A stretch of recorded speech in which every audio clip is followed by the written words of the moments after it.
Welcome to the arena. And welcome to Gladiators Mastermind. We are now in chapter 4 of the Mastermind program, and today I'm going to be covering the subconscious arena and paradigms. What do we mean by the subconscious mind? Right? The subconscious mind is also the involuntary,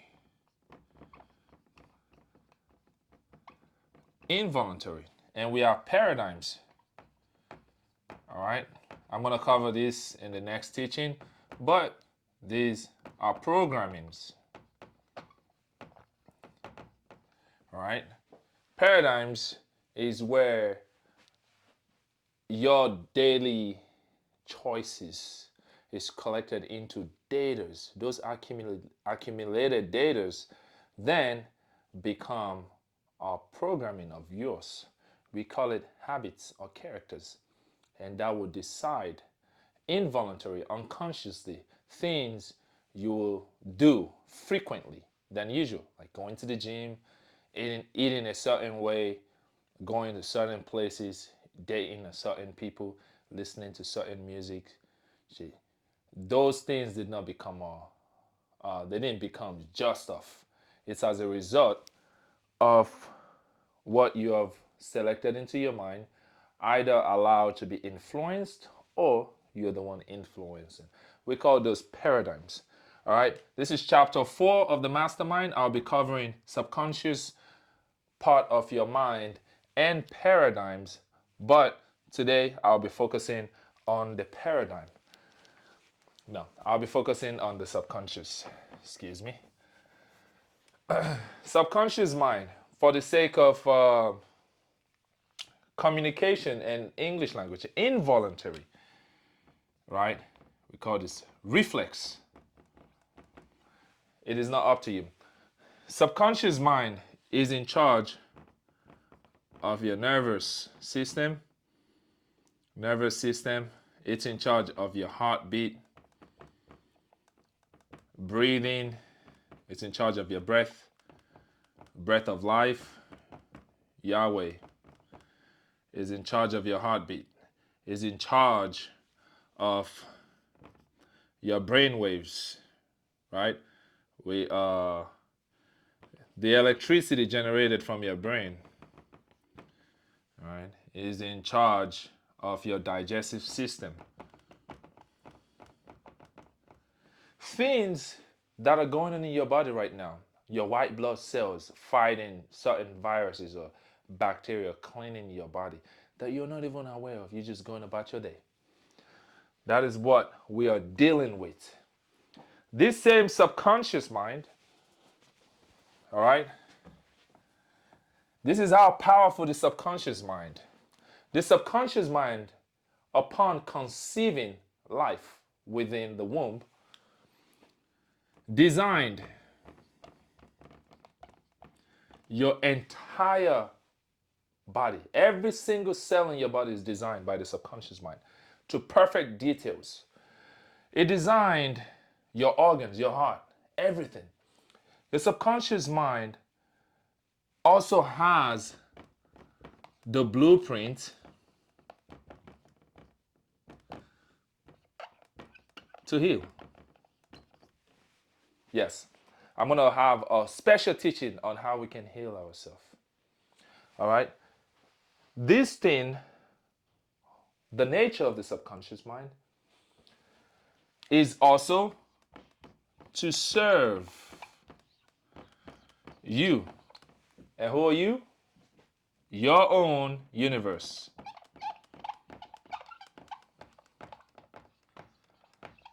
In fact, this is truly what you are. You are the subconscious itself, but you won't know it. Well, your mind is divided into the two part, right?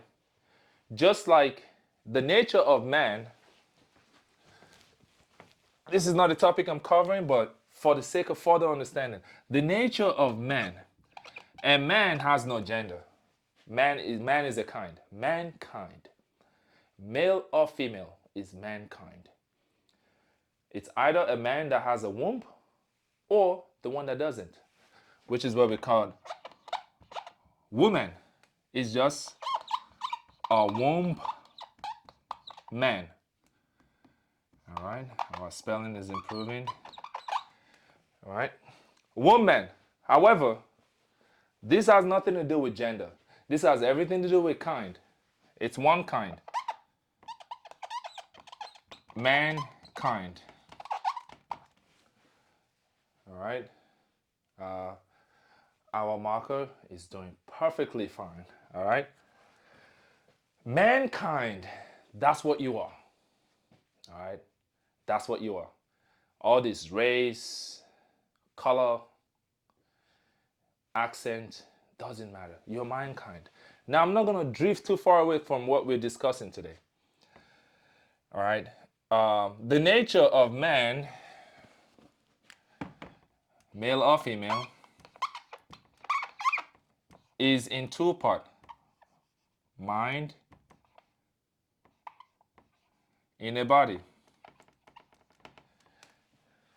You will start to notice the law of harmony, harmonious laws of nature. I haven't covered that yet. Everything is in twos: two hands, two eyes, right? Two ears. Your body is in two parts: mind and body. The soul is something different. I'm not going to cover the soul. The soul exists outside of whatever you can observe in this reality, right? Mind and body. And your mind also has a dual in nature. In the individual. Individual. A man is individual. Let me grab another marker. We're going with the blue. All right. Individual.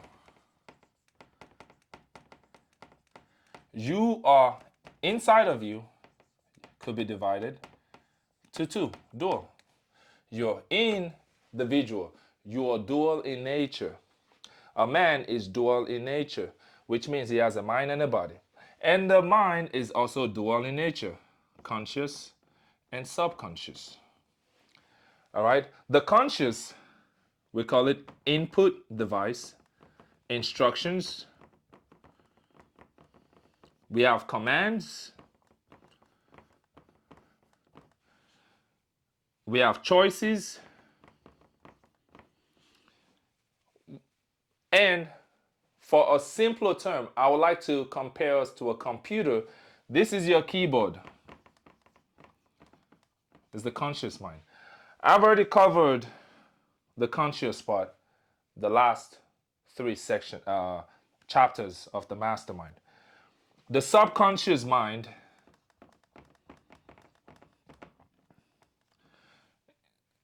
all right, and your body, you study your body your entire life, biology. This is the surface level of what the body is capable of. All of this in biology, nothing matters if you don't understand your mind. So you got a degree in this, congratulations. This is where you need to be. You need to understand your superpowers, the true you, all right? Subconscious mind, this is collection of data. It has your memory. It has your imagination for architecture, right? Anything you desire, pretty much desire, is in your subconscious mind. And most importantly, this is where your habits are stored. Your character are stored in your subconscious mind. And this is going to be the deciding factor of your future. Now, in comparison to the keyboard, your subconscious mind is your central processing unit, CPU. You following? So, the CPU doesn't argue with the keyboard. See, your habits is just what you wake up to do. What time you wake up, what you do the first thing you wake up, do you scroll on the phone, do you brush your teeth? These habits, you just say, well, this is who I am. Well, yeah, you're right. But you can make a change if you desire change. You must be the change you want to see. The subconscious mind is the soil, and the conscious mind is the seed. See, every choices you make, You are planting seeds every day. Whatever you say, yes or no. Do you want to eat Chick-fil-A or you want to eat McDonald's? Yes, no. Habitually, it becomes your habits to the point where somebody can say, you know what? Gladiator likes coffee. That's a habit, right? I like coffee. It doesn't take a rocket science because I've made a bunch of choices over a period of time and they can tell I prefer coffee over energy drink, right? Or I prefer drinking cayenne lemon and ginger water to cleanse my intestine over any other kombucha that is manufactured from any other manufacturing company because I like to drink from nature. Those are my habits. It's embedded in my subconscious that I will automatically know what to decide without even thinking what it is. That's the seed to the soil. And the subconscious mind is the central processing unit. What you observe or what other people observe as your character, because it's like, oh, I know, that's his character. That's what he does, that's what she does. They're observing an effect. Let's call that effect reality for the sake of this teaching. Reality, right? People observe your character, they can predict you, what you're most likely to do at any given time. But what processes all of these characters, right? Your experience is computed by your subconscious mind. Your subconscious mind is the organizer of events, the people you meet, how you interact with them, whether it goes well or good. It's outputting into your reality. Your reality is your monitor, your screen, right? It's your screen of life. Everybody can see it. If you're somebody who has a stinking attitude, everyone can see it. Ah, that person is such a stinking person, you know. They just have bad character. Why? Because that bad character is because they make a bunch of bad choices that they have stored into a bunch of data memory, and that's their habits. They have planted a bunch of seed of bad choices, and it developed, and everybody cannot see who they are. Why? Because whatever you impress into the subconscious mind shall be expressed. You see people say, oh, that's just my expression. That's how I feel. Well, you feel because you have a bunch of data of choices that you've allowed, and those choices becomes a programming of yours. Those programming we call paradigms. I'll be teaching us how to change paradigms in the next teaching. Your subconscious mind, I'm gonna erase some things here. We have broken it down. Your subconscious mind is a faithful master. It's also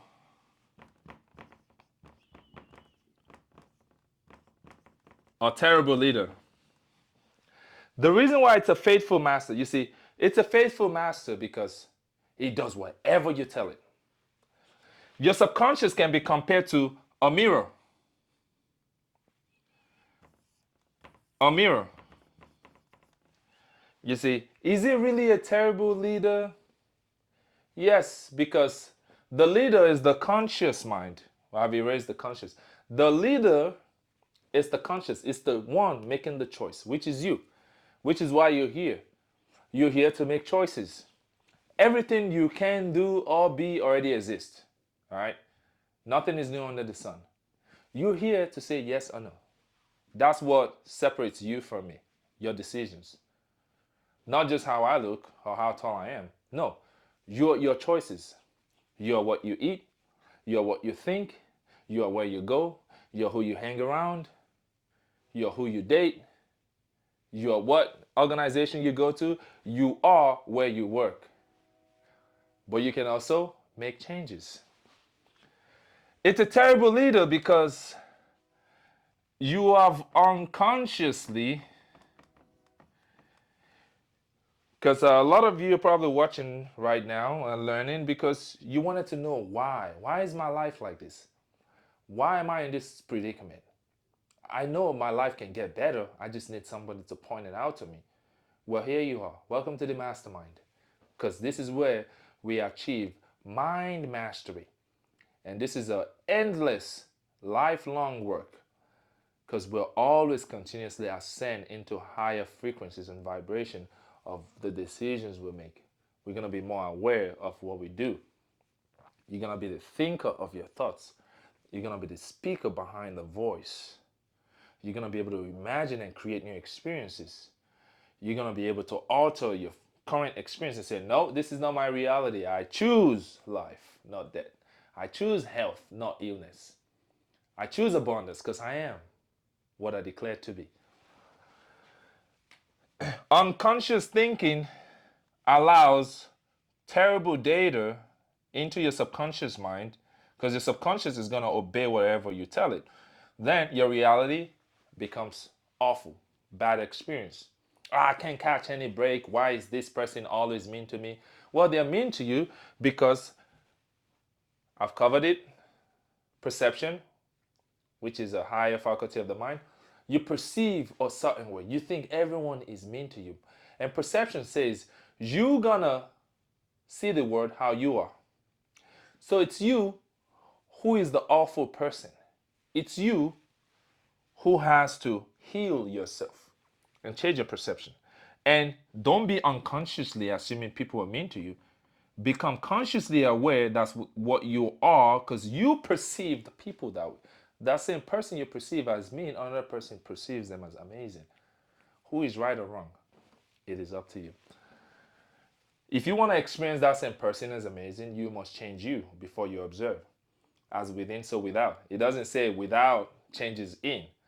You're not a product of your external environment, you're a product of your internal environment because you have an entire universe that is embedded within you. So consciously thinking makes the subconscious mind a faithful master. Though both consciously and unconsciously, you are still having a faithful, oh, not a faithful master, a faithful servant. Just caught myself. A faithful servant, right? The subconscious mind is deserved to serve you. Don't let it lead you, because letting it lead you is just letting it unconsciously taking any data, or you allow people to just speak over you or decide for you. You take on societal beliefs, right? You're nervous because everyone else is nervous. You're anxious because everyone else is. You believe the economy is bad because everyone else believes the economy is bad. There are also people that don't believe the economy is bad and they're doing amazingly well. Consciously, don't follow the crowd. Say to yourself, what do I desire from my experience? Oh, I don't want a bad economy to be experienced. Therefore, I tell my faithful servant, the economy is great. The job market is great. I am healthy. I am whole. I am that I am. I am powerful beyond measure. I have abundance. I have peace. I have joy. I am loved. I am respected. I am desired. I attract. I am magnetism itself. I am whatever I desire to be. Be careful, because it's for both good and evil, right? You have knowledge of both good and evil. But you want the subconscious mind to be a faithful servant. Because if you use it for evil, it's going to be a terrible leader to you. I'm not sure how much time I have been teaching, but I'm going to cover something swiftly about the subconscious mind. When you go to sleep at night, right? You believe you're going to sleep. Well, you technically don't sleep. You're just what's the word? Unconsciously awake somewhere else. And this is the reason. What happens at night is the awakened part, the consciousness, goes into the subconscious and they unite. See, the subconscious, when you fall asleep, falling asleep is your conscious mind going into the subconscious, and you are not aware of your own physical body. You call it, oh, I'm going to sleep. This is the most powerful time to create. Whatever you go to bed thinking the most, You are planting a seed because you, the awakened, is going into the subconscious. The seed itself, the seed that can observe that's awake right now, goes into the subconscious and they unite. The law of harmonious nature. This is the male, this is the female. Now I'm diving into the attributes, the harmonious nature of the mind. It has a male and female, yes. This is the soil, this is the seed. You are planting, which is why in the Bible scriptures, I'm not going to look up which verse it is or which chapter, you can look it up yourself. It said, who shall ascend into the gates of heaven? He that has pure hands. Oh no, he that has clean hands and a pure heart. It's suggesting to you, do not go to sleep or do not come into my gates. Because if you come into my gates with dirty hands and a nasty heart, you're mad at the word, you're angry, I will give it to you. Whatever you ask in my name, I shall give it to you. Do not ascend into the gates of heaven without a pure heart. It says, enter into his gates with thanksgiving. Enter, when you fall asleep, enter into my gates. Because you're no longer in this realm of physical body. When you go asleep, you're not aware of what's going on around you. Somebody can touch you and you won't even know because you are deeply asleep. You have no idea until you awaken. When you awaken, you have exited the subconscious mind and you have awakened into the physical body. Enter into his gates with thanksgiving in your what? In your heart. Because what does the Lord sees? It says, for I know your heart desires. Because the image of God itself, it's the subconscious mind. It's the one that beats your heart. It's the heartbeat. It's the air you breathe. It's the digestive system. It's powering your entire vessel right now. It's the nervous system. It's the impulse. All right? I will extensively cover this at a whole nother topic because I can go on and go. So I can teach further deeply into the relationship between the conscious and the subconscious. But just know, for the sake of today's chapter, your conscious mind is your input device. That's the keyboard. All right. And the subconscious is the central processing unit. And the reality you observe is your monitor. Everyone can see it. Nobody sees the ones and zeros computing in your subconscious mind, but everyone can see the screen and everyone can hear what you say or what somebody says about you. All right. Thank you for tuning into this teaching. Like, comment, and subscribe. Share it to your friends. Save it. And I'll see you at the next teaching.